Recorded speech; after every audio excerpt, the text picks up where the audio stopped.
네, 안녕하세요. 저는 B&B 안과의 대표를 맡고 있는 김진국 원장입니다. 먼저 질문 하나 제가 드리겠습니다. 본다는 것이 무엇일까요?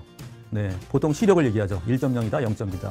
근데 안과 의사가 볼 때는 이런 시력 이외에도 시야, 색각, 귀음유도, 대비감도, 조절력, 그다음에 균형감, 입체시 이런 것들을 통틀어서 우리가 눈에 대한 기능을 얘기하죠. 대뇌에는 신경이 12개의 가지가 있는데 그 중에서 8개가 눈에 관여하고 있습니다. 이런 신경을 통해서 모든 정보의 80% 이상이 눈으로 전달되죠.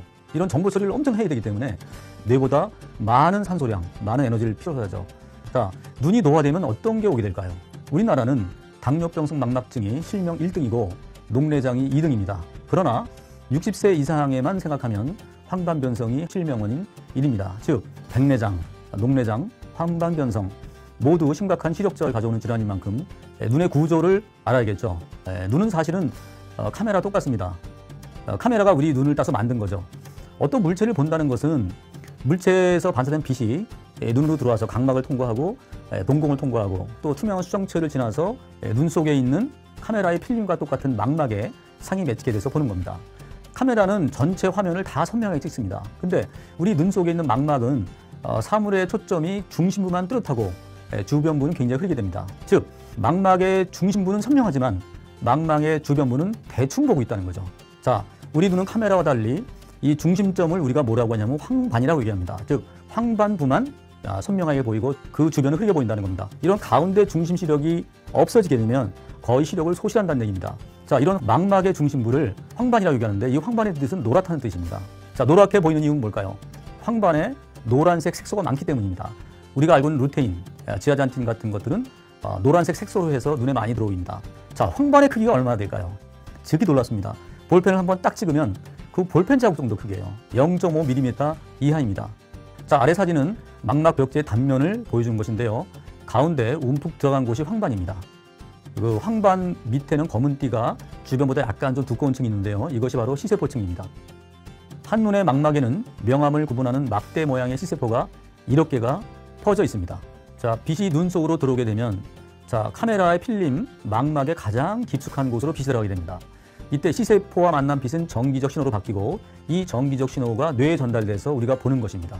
조금 전에 화살표처럼 생긴 시세포를 보셨는데요.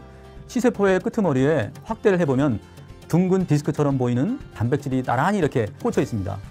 이 단백질을 옵신이라고 합니다. 자, 여기서 중요한 게 있죠. 시세포 하나당 이런 옵신이 7개가 있습니다.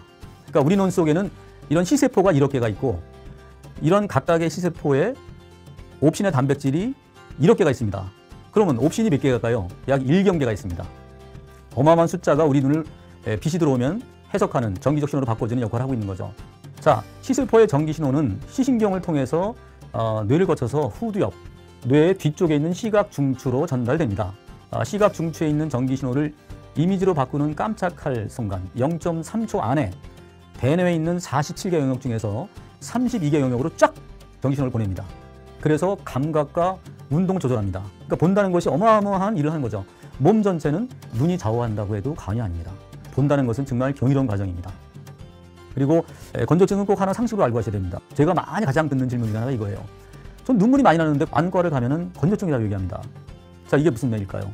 눈물에는 두 가지가 있습니다. 하나는 보통 내가 필요할 때 조금씩 나오는 작은 눈물샘에서 나오는 그런 평소에 나오는 눈물이 하나 있고요. 내가 울고 싶거나 눈에 모래알이 들어갈 때 나오는 자극성 눈물이 있습니다. 근데 건조증 있는 분들은 너무 눈이 뻑뻑하니까 눈이 자체로 자극이 돼서 스스로 큰 눈물샘에서 펑펑 나와요. 그러니까 이것을 보고 나는 건조하지 않다고 얘기하는데 그렇지 않습니다. 오히려 이럴 때는 평소에 눈이 마르지 않게 촉촉하게 만들어 놓으시면 자극성 눈물이 안 나와서 건조증이 없습니다라고 말씀드리고 눈물량 처방해 드리죠. 또 하나 중요한 것은 환경이 중요합니다. 굉장히 건조하고 먼지 많은 데서 계시면요, 건조증이 바로 와요. 그래서 어떻게 해요? 가습기를 틀어놓거나 아니 화초에 물을 주거나 환경을 굉장히 잘 만드시라고 얘기합니다. 자, 우리가 알고 있는 오메가3를 많이 먹으라는 얘기는 자, 눈물이 있는데 증발을 막는 그런 기름층을 많이 보존할 수 있다고 해서 오메가3가 많이 들어가 있는 생선 등을 많이 권하고 있죠. 감사합니다.